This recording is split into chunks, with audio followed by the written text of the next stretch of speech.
一本あげる。Oh. It's from his perspective. 一本だけ吸ってやる。一生で吸うタバコはこの一本だけだ。やったー。火つけて Oh, あげる。that's so cute. 未成年に吸わせるなんて最低な先輩だな。未成年なの？ Oh, just her luck, right? 吸っちゃダメに決まってんじゃん。君が大人になって何かに寄りかかりたくなったら返してあげる。Whoa. Whoa, look at that shot. Oh, it is going to be some kind of residual energy or something. Some kind of token, some kind of... Oh.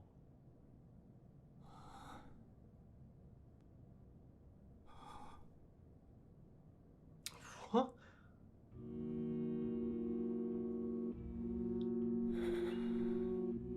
幽霊の悪魔には目がないから恐怖心を見る。姫の先輩が言っていたことだ。Wow. Oh, look at that. 姫の先輩、 Oh, もうすぐ俺も行きます。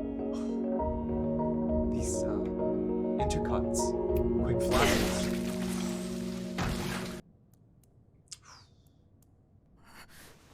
ヘビ。殺すな。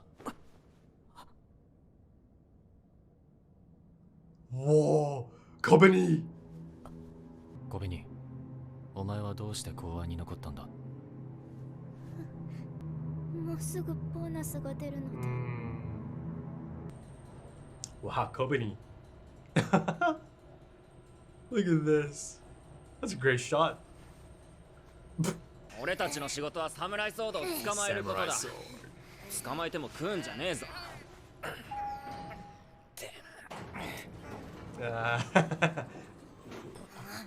こいつら気づいてね。大きな声出すなよ。Yeah, right. わしの名はパー。 Yeah. こいつらなら勝てる。勝負じゃ。わしについてこい。後ろは任せるぞ。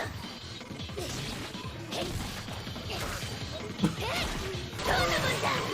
わしは There's no running this time. 美しい。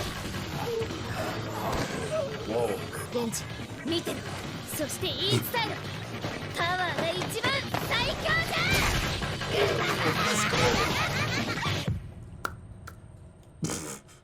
Denji. He's going after Samurai Sword.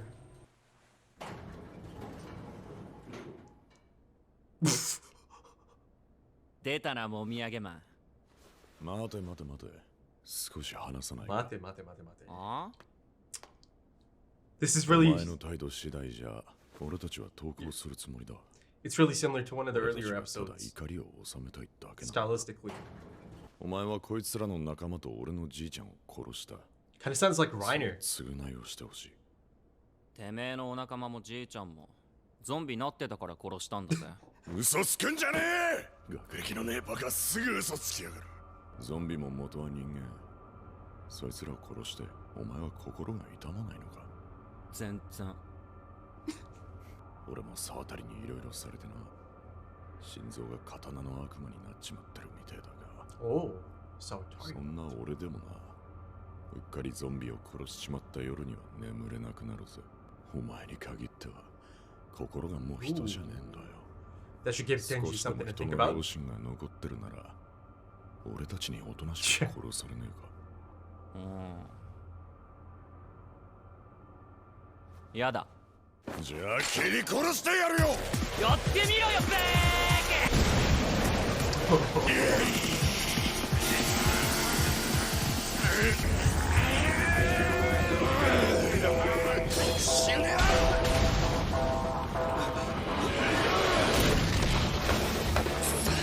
Oh, that looks pretty. Oh,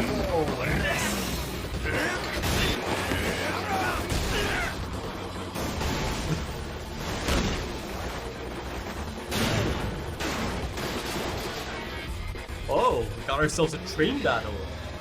Okay, okay. 前よりは動けるみたいだがデンジ、お前は何のために戦ってる？この生活を守るため。公安様はそんな大層な暮らししてんのか？口うるせえのとわがままなのがいるけどまあそこそこ気に入ってるぜ。お前は俺には勝てねあ Can't beat me, man. もう勝ったつもりでいんのか？俺はまだ死んでねえぞ。えよ。雑魚だ。Let's go。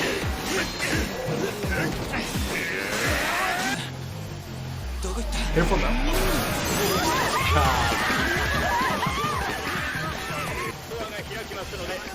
Good old superhero type battle, right?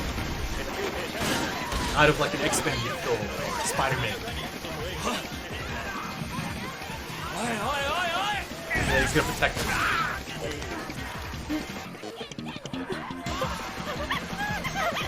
Nicely done, dude. Jeez. ああ禁止にしようぜそれ。ほざけ。Oh, wow. まだ戦えるぜ。頭んチェーンソーが残ってるからね。バカが。 This looks so damn good. Okay. Let's see. ご丁寧に頭狙ってくれてよ。アンガとなバーカ。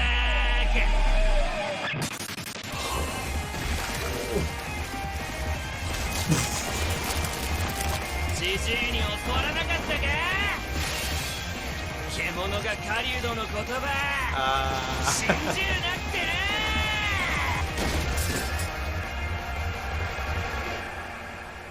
な。 Okay. But of course, he similar to Denji, he is kind of immortal, right? So let's see how they handle that. Okay. There he is. やっぱあんた俺と同じなんだな。 Yeah. てめえの手の刀抜いたらさ、真っ二つの体もくっついたぜ。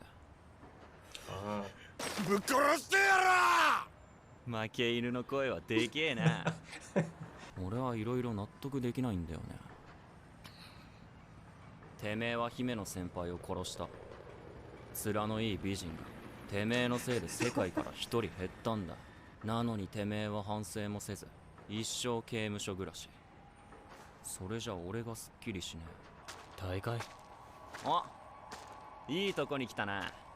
Okay. 早川の先輩も参加するか？最強の大会によ。Go お前 on, は tell 何を us. 言ってんだ？お互いにこいつの金玉を蹴っていって警察が来るまでに一番でけえ悲鳴を出させたやつの勝ち。正気かお前。 Easy.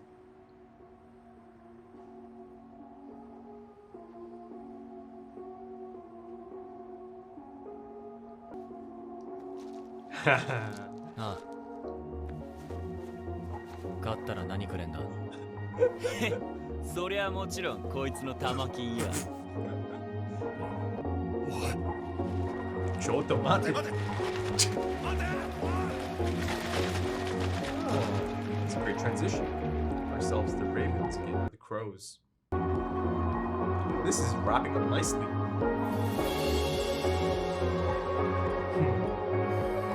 Gotta love them, both of them.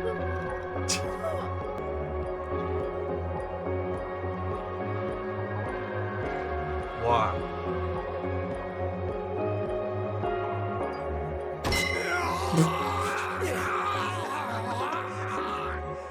姫野先輩、天国まで聞こえるか？今回のテロ事件は沢渡茜という元民間のデビルハンターが追 Oh, ったん it's でし just た。 one person. 彼女が銃の悪魔と契約し、銃をヤクザに流しました。それでなぜ沢渡はチェンソーの悪魔の心臓を欲しがった？それが聞き出す前に。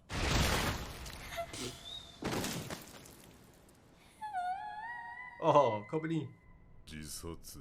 銃の悪魔との契約で自動的に自殺したのかもしれません。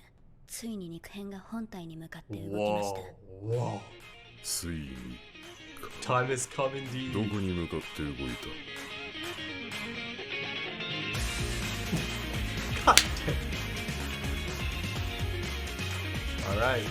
One last time. Oh, that's lovely. Oh, is it time to... Yeah. Is it time to pull it out? There's the ashtray. Okay.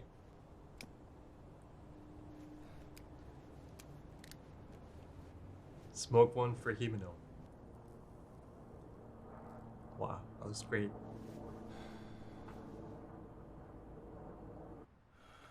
Oh no. It's gonna show that door. Episode 1, the cold open. It was a dream of his, right? Yeah. Oh my god, is it actually gonna go through this time? I remember he's reaching for it and then he comes to out of the dream. Oh. いつも見る夢だ。いつも忘れる夢。Right, right. デンジ、落ちた。 Bochita. 落ちた。出てこいよ。デンジ、絶対に開けちゃダメだ。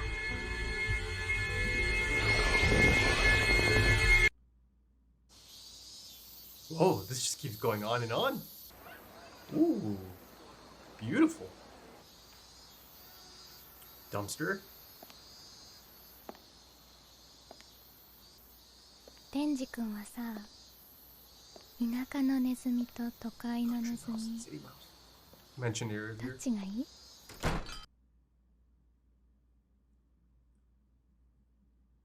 Huh. Okay, Chainsaw Man the finale. Yeah, I think that was great. I think that was a fantastic finale. It really did everything right as a finale. You know, in this nicely packaged presentation, you know, it was satisfying, gratifying. It's really quite a cathartic episode, right? And you know, one of the things that makes that possible is the highly effective approach to the different genres that they do kind of cover in this, be it action, comedy, you know, drama, you know, human drama, specifically even horror. It's all done quite effectively, isn't it? And you know, in terms of human drama, you know, there's so many tender moments here, you know, tender human emotions on display, and moments that are allowed to sit in an episode that can be kind of described as quite a high octane, bombastic episode, right? But even so, you know, it effectively kind of balances the approach. It was exciting, bombastic, and explosive as it needed to be. And then it was also really quite reserved and, you know, deliberate in its pacing in a lot of those tender moments. That is accompanied by the brilliant Ushio, right? Ushio's music, you know, his intricate musical styling has been such a crucial component of this anime, of this story, of this project. You know, since day one, it kind of established or played a firm role in establishing the tone, the atmosphere. I mean, it is so crucial to the atmosphere of this anime, right? You know, I've been saying it, and I'll try not to repeat some of the things I've stated over the past 11 episodes, you know. I feel like I've really covered quite a bit in terms of my, you know, thoughts and opinions on the production sides of things. You know, I've really nerded out, geeked out quite a bit. But yeah, you know, the tone, the mood, the approach, everything, you know, the storyboarding continues to be such a standout in this finale here. I mean, listen, you know, there's some frames in here, some of the photography here as well. It's going to be tough, you know, to pick out a thumbnail. You know, as many of you know by now, and many of you have been around for a few years, you know that, you know, I don't just, you know, randomly pick a thumbnail. You know, the thumbnail, I mean, first of all, you know, in terms of YouTube, it's a big deal. You know, it's essentially a poster for your content, right? And, you know, it usually, I mean, it's, you know, it's common practice, or it's good practice to, you know, have it be something that can grab someone's attention, right? Someone who happens to be scrolling by. But, you know, beyond that, you know, listen, before I go any further, no, I don't do clickbait. And also, I don't really do the whole WTF moment thumbnail, right? Because, you know, I've been here long enough. I've been around on and off for like 6 years at this point. it all ends up looking the same. Do a search for Chainsaw Man and look at the thumbnails. I can guarantee you that for a lot of the episodes, it's usually the same big moment that is being used as a thumbnail, right? The shock factor moment might be integrated into the thumbnail. And listen, I'm not saying that's not effective. Sure, I'm sure it's quite effective for many, but once it becomes saturated and you see the same thing, I don't know. That's just never been my approach. For me, it's important that my approach, my style, my personality even perhaps, and the things I really look for is kind of represented in that thumbnail, right? So long story short, thumbnails are important to me, and picking the shot for an episode, any specific episode, is important. And of course, you can't be doing the whole spoiling thing.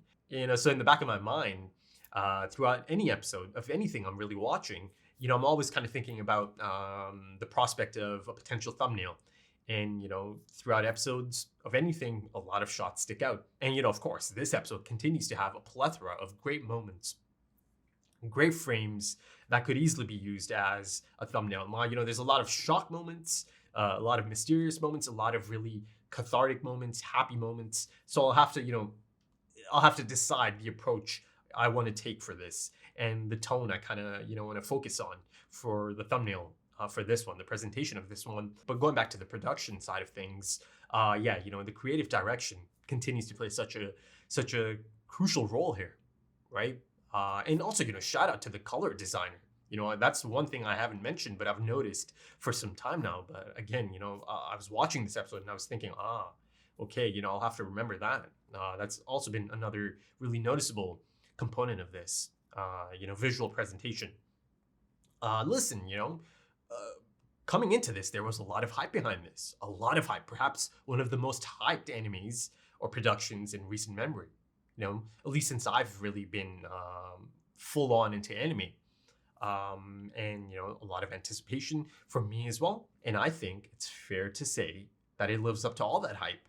It really does. Maybe the approach, the cinematic approach, the atmospheric, moody tone of it, maybe that's not for everyone. Maybe some people, manga readers had a different approach in mind, perhaps. So yeah, it's possible. But for me, I think it really delivers on the promise of those trailers. And I'm speaking of, and I've spoken of these trailers a few times, but just to specify, I'm speaking of the first two trailers, right?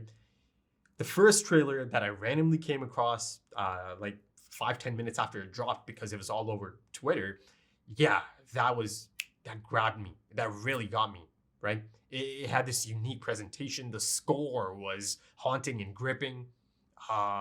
It was cinematic. It was moody. Again, like I mentioned, really, really quite unique. Really strange, but a really good type of strange as well. It got me. That trailer got me. And, at that point, my hope was, whoa, okay, hold on. If the actual anime actually ends up being like this trailer, then I think I'm in for a treat, man. And then I saw trailer number 2. Yeah, I was really, really quite excited about the prospect of the actual anime being like the trailers. And yes, I'm happy to report that indeed, those trailers are just like the anime, right? It's not always the case. Sometimes the trailers can be a bit of a misdirection, or not a misdirection, maybe not even false advertising. I don't want to throw that term out there so loosely, but sometimes the trailers don't match the final product that you get, right? A trailer can kind of give you a totally different tone for some things. A lot of films kind of run into this problem sometimes. There's moments that you might get one of the all-time great trailers, but the film itself ends up being a bit of a letdown, right? That can happen. That happens a lot, actually. A prime example of that is Prometheus, right? The trailer itself is one of the all-time great trailers. It really is. But of course, perhaps the film ends up being a bit of a letdown for many people. Not me, though. I just want to put it out there. I love Prometheus. I really dig it. I enjoyed it. But yeah, I'm really so happy and really quite satisfied sitting here after the finale, after these 12 episodes, that indeed I got the thing that the trailer promised. I got everything the trailer promised, right? So it's a fulfilling moment to get that. It's really been quite impressive. It has. And like I mentioned in the last episode, the bar's been set so high, and it's exciting. It's exciting to see how other productions might see this and maybe get excited about their own production. Other creators might get excited about their own adaptations, perhaps. So yeah, it's always good. It's always good for the industry, right? Now, that being said, it's not a given that everyone can have this type of adaptation, this type of production, right? This you could tell that this was clearly given a lot of attention and love, right? But yeah, I think for a lot of us, the hope is that Shingeki Final Season Part 3 is given, the adequate time and the adequate attention that it deserves. But let's get back to the finale. I've got to say, I'm really quite happy and satisfied that a lot of the immediate issues have been resolved by the end of this finale, right?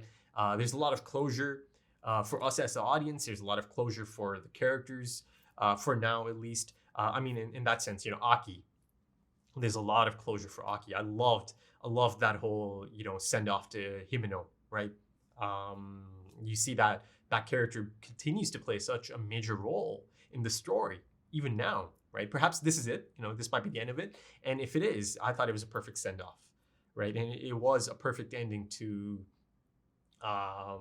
that, the character relationship that these two had, Aki and Himeno, and the role Himeno has played in Aki's life and kind of continued to shape after her passing. So I think it was handled quite nicely. Aki kind of coming to terms with Himeno's passing. And that moment at the end, or after the ending, one of the many post-credit scenes, yeah, I thought it was such a great moment. It felt so perfect. Once again, Aki is out there. This is his new normal. I love that it's kind of established this new normal, and he's okay. Of course, it took some time, since these new, strange, unique, colorful characters kind of came into his life, and I'm speaking of Denji and Power. But you see here that there is a new normal, that there is this bond that they've kind of established, this dysfunctional family. And, that aspect of it was kind of clear to see episodes ago, right? That this is becoming his new family. But yeah, that ending, how lovely was that ending? Just to see them chill, just to see them hang out, after some of the shit they've been through, kind of just be together, go get some stuff, have a nice dinner together. To me, it kind of felt like Aki's treating them to a nice dinner now, right? There's a lot of really cute moments, a lot of really wholesome moments as he'll see Power and Denji, goofing around, and then he'll look at them and there's this smile on his face, right? So, by the end of it, you could clearly see that he has become attached to these two, right? That he does care for these two, right? And they have become attached to each other as well, be it Denji and Power, be it Denji and Aki. Denji and Aki have a really strong bonding moment, right? It's like a brotherhood type thing, right? That they are brothers. And I'm speaking of the nut contest, the kicking contest, nuts or nothing. Not too long ago, episode 2, it's Aki on the receiving end of, taking a few of those shots. And geez, man, I hope his balls are fine, man, because he took some shots back then in season 2. Sorry, not season 2, in episode 2, because they're going at this dude, at Samurai Man. Oh, that one shot of Aki, coming in from behind. I know all the dudes out there, yeah, you cringed, because I cringed for sure, man. Because imagine getting hit like that. Holy shit. Samurai Man's balls, his testicles must be mush by the end of it. Though, of course, he can heal. He can heal, right? So he'll be fine. I thought that was such a lovely bonding moment, right? Yeah, it might seem bizarre, but I thought there was something really quite wholesome about it. And in fact, I was kind of speaking of Hans Landa in the last episode. Look at this. There seems to be an actual Inglourious Bastards reference, right? And I'm speaking of the ending to Inglourious Bastards, and I'm not going to go any further. If you know, you know. And I say that because, there could be people that haven't seen it, so I don't want to spoil it, because I know, and I have to take responsibility for that, that a lot of people that come to my channel, that discover my channel and might discover me through anime, actually do kind of take some of my recommendations and actually do check out some of the things I bring up. So, I try my best to not go too deep into spoilers about the things I bring up in reference. And I'll bring up something in reference a bit later. I think it's one of the most exciting, or at least not exciting, one of the most intriguing setups. And it's one of the post-credit scenes. But yeah, it's good to see that they do have these types of moments together. Because listen, man, this, the world of Chainsaw Man, it's unforgiving, it's harsh, it's brutal. They'll be going through it once again soon enough. And listen, it really did have a bit of a calm before the storm feeling. And that, that kind of also goes into the final moments of him smoking the parting gift, the first and last gift, essentially. So, in that sense, he told Himeno back then, right? It's a lovely flashback as well. He told her it's going to be my first and last cigarette, right? Of course, he goes on to smoke quite a bit, but that specific cigarette, he told her it's my first and last. So, could that be it? Could that actually be like his final cigarette, right? From this point on, maybe. And, if that is the case, I think that is just so perfect. It could be so perfect that this cigarette that Himeno offered all that time ago, the first one she offered, could be essentially his goodbye to her, right? The send off, the one last time. I'll smoke Himeno senpai or sensei. He calls her senpai, right? I heard senpai. I think even Aki called, not Aki. Denji said senpai, Hawakawa senpai, but it didn't translate it. It just said Hawakawa. I've noticed that happens a lot in anime, actually. Sometimes you can hear it. They are saying sensei or senpai or any other thing, but you see that it's not really translating it. But in terms of this new dynamic, and I'm speaking of, his newfound family, essentially, how is this possibly going to affect Aki in the future, right? This new trajectory. How is it going to play a part in the choices and the decisions he makes and makes for them as well, or, helps them make?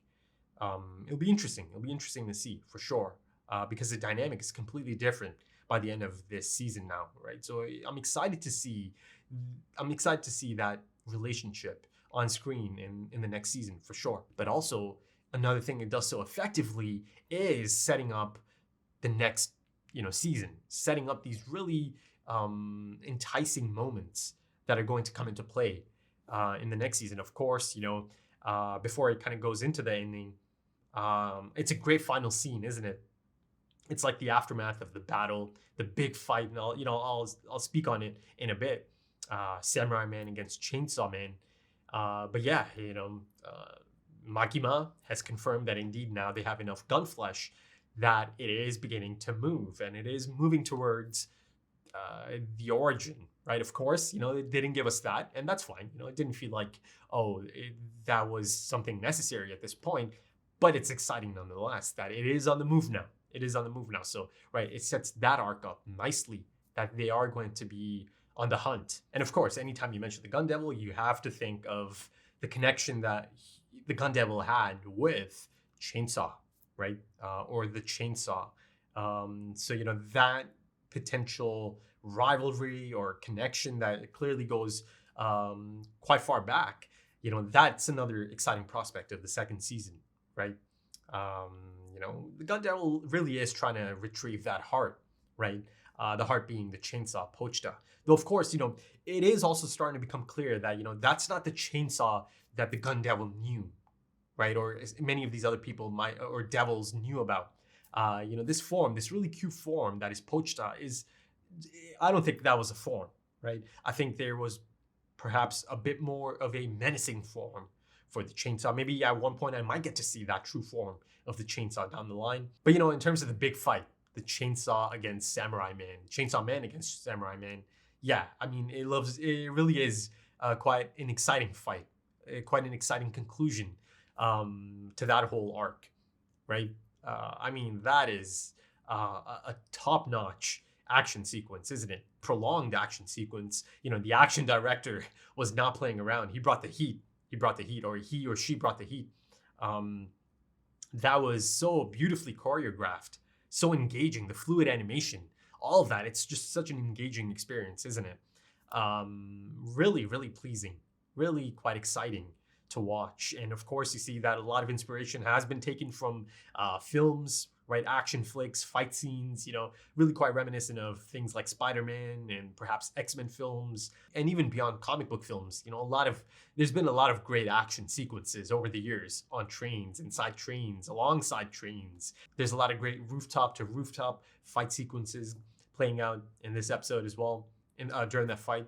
It really was stylistically really quite enjoyable to watch that.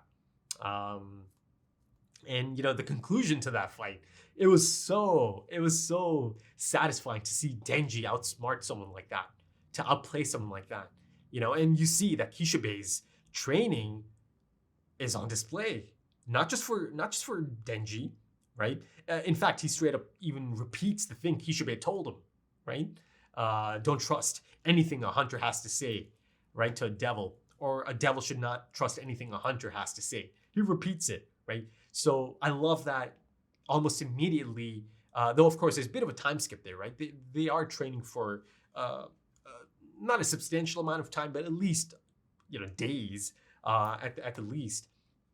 But yeah, you see that he's picked up quite a bit, and Power has also picked up quite a bit from that training. I love Power's sequence. Her going after the zombies, and a lot of comedic elements there as well.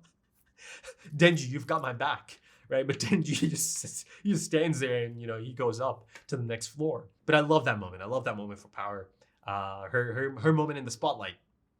It's just I enjoy that character so much. And again, one of the big reasons is the voice acting as well. The personality, the disposition, everything about that character is so enjoyable. It really is. You see that there's no fleeing this time, even in the face of a formidable opponent or foe. You see that both of them really latched onto some of the teachings of Kishibe. And then, of course, that other tease, this new mystery girl that seems to clearly have some kind of, or is going to have some sort of attachment to Denji or his character arc, someone that is going to play a role in his character arc. I don't know, possible love interest maybe. But that being said, I think Denji, protective dad mode kind of comes in anytime someone new is trying to get close to Denji, because Denji he's got a target on his back because of Pochita, because of his heart, because of Chainsaw. So you have to be. I think it's pretty silly, or it would be pretty silly to not be suspicious of any new, influence in his life, any new addition to his life, anyone trying to become a part of his life, right? So you have to be cautious, perhaps in this case, cautiously optimistic. You see a quick glimpse, kind of even reminded me of Kobeni from the back. I'm not saying it is Kobeni, but I'm just saying, the hairstyle and the color kind of reminded me of Kobeni. But, it's clearly someone who's going to have conversations with Denji. They bring up the country mouse and the city mouse angle again, initially set up some time ago through the book that Aki's parents are reading to his younger brother, right? So maybe a bit of a tease in terms of how the story might play out thematically in this next arc. But yeah, like I mentioned, cautiously optimistic. Hopefully this ends up being a good influence on Denji, but again, it's impossible to know at this point if it is going to end up being a good influence or a bad influence, or just downright dangerous to Denji or for Denji. So let's see. It's always good to get a bit of a tease, a bit of a setup for things to come down the line. And also, I mentioned the ending sequence before it actually goes into the ending of the episode. And I'm speaking of the aftermath of the battle, and Kishibe is there, and you've got Kobeni. Gotta love Kobeni. I love her so much. There's that really great shot of Kobeni and Power kind of on the wall at the end there. But I love the transitioning in that sequence. Going from Aki and Denji, turning Samurai Man's nuts, his balls into mush. And I love the camera in that moment, right? It's a shot from above, and it kind of slowly pans out. And of course, the crows are used as a transitional hinge or tool visually. And of course, the crows, you've got to assume that's Makima kind of keeping an eye on things from afar. A thing I kind of know, or I think it was noticeable that the Angel Devil, and how about stunning frames? That one frame of the Angel Devil, I'm quite tempted to perhaps even use that as the thumbnail. But I think I'll have to kind of I'll have to pull a few up and then really think about the tone of it all. But yeah, there is a stunning shot of the Angel Devil looking at the crows, noticing the crows flying off, and then finally the Denji dream sequence, post-credit scene. Yeah. To me, that is perhaps the most exciting or the most enticing setup here. I mean, it wasn't just set up here for the first time. They've alluded to it in the cold open of the entire show, of the entire story. And since then, those alleys, those familiar alleys kind of make an appearance in one of the endings as well. At this point, those alleys are starting to feel like Denji's mind, right? Denji's brain, him trying to kind of make sense of it all.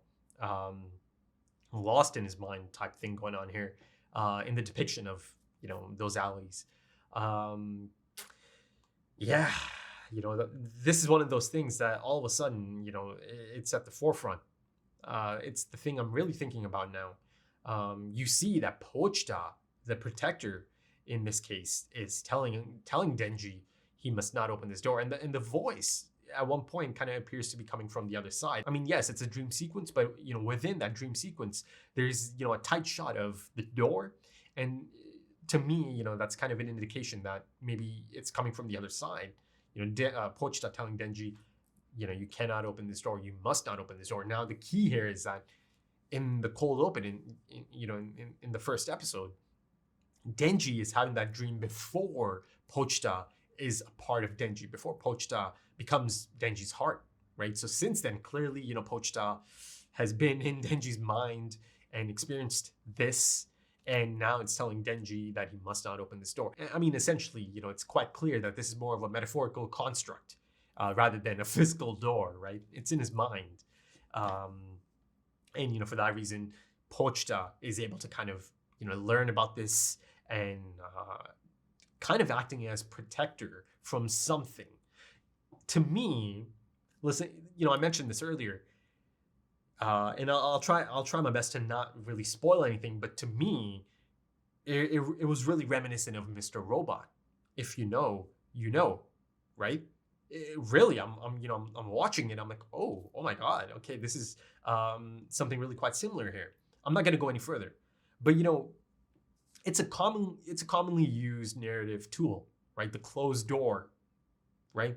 The door that must not be opened, or some doors are better kept unopened. But essentially, it's a little too enticing to not have Denji open that door at some point. And the thing is, once he opens that door, it'll be exciting. I keep saying exciting. It'll be interesting and intriguing to see how this potential core memory that's kind of blocked out from the looks of it, and it's been kind of set aside, extracted and set aside, locked behind a door, and now Pochita's telling him, you cannot open that door, my guy. You can't. I'm telling you. It'll be interesting to see how this important core memory could play a part in Denji's trajectory, on his psyche, on his life, given that it has been kind of locked behind a door and now being guarded by his protector, Pochita. Yeah, I doubt it's anything happy or something from happier times, right? So that in itself is so exciting. It's such an exciting prospect, enticing prospect, because there's something there that us, the audience, does not know about Denji. And again, it should be noted that it's a young Denji in that dream. So from that, you can kind of infer that it's something that happened to young Denji, right? Something that happened in his life at some point, but around that age. But, a few more takes on the potential symbolism behind that door, right? Essentially, it can be kind of utilized as a psychological barrier, right? This passage, a lot of times it can be an allegory for death, kind of passing through to the other side. To me, if you're going to ask me right now, my guess is that, Pochita is trying to protect Denji from some kind of core memory that is so important and so crucial, some type of trauma I think he's trying to protect him from some type of trauma. Something that Pochita knows is going to change Denji forever, right? So that's my take on it. But there could be other significance to it. Maybe it could be the other angle I just mentioned, right? Him passing to the other side, allegory for death. But yeah, that might be it for this one. Just a few more things. How about Kobeni? How about Kobeni sneaking up on Sawatari? I mean, Kobeni is a bad motherfucker, man. She is so impressive. Impressive under pressure. I was on the right track, essentially. That I'm sure she'll get her moment in the spotlight, and I get to see her in action again. Though Sawatari does end up dying. That's not Kobeni's fault or anything. But also, notice how the blade, the sharp end, wasn't at Sawatari's throat. It was actually pointing down, right? So Kobeni wasn't that trigger happy. To Kobeni, it was like, I really hope I don't need to do this, right? So I thought that was a great attention to detail there, to not have the sharp end at the throat, but it pointing down. And also, in terms of detail, notice how Power finally has her shirt tucked in, that she has it together now, that she feels a part of something, right? Yes, she still has a bit of that chaotic nature, and that's one of the things all of us love about Power, but now it's more of a controlled chaos as well, And also, speaking of Sawatari, Aki, and Kobeni, I loved how he made it a point to ask Kobeni about her reasoning for staying in public safety. And he's asking that in front of Sawatari, right, on purpose. That's the point of this. So she can see, these are the types of people that are being harmed. They're just here to kind of look out for their families, that they have responsibilities, some really tough responsibilities in this case, Kobeni, that is. But yeah, I thought he was making a point there.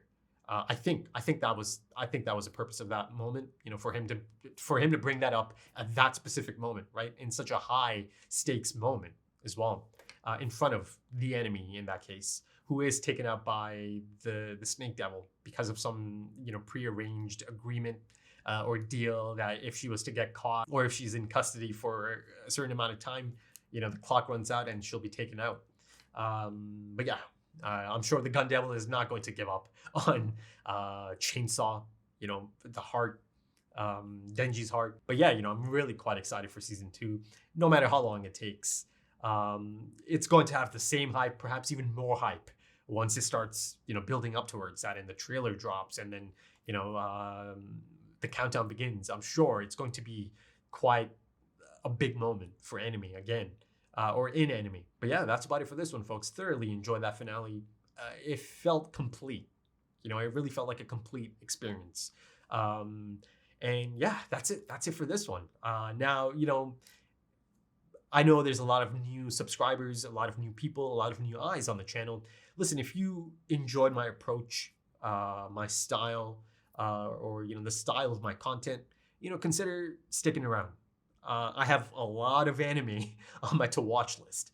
As always, you can go check it out on Patreon. It's listed on the front page. You don't have to be a patron to check it out. Anyone can go to the main page and check out some of the plans, and it is a substantial list. It's an extensive list of anime that I would love to dig into, and that is one of my main goals for 2023.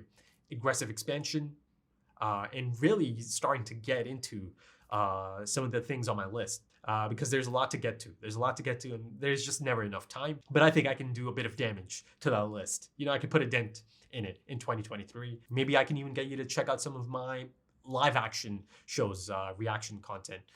There's going to be gaming content, other stuff that I have kind of planned out that I haven't really put out there yet, but it's still in the planning stages.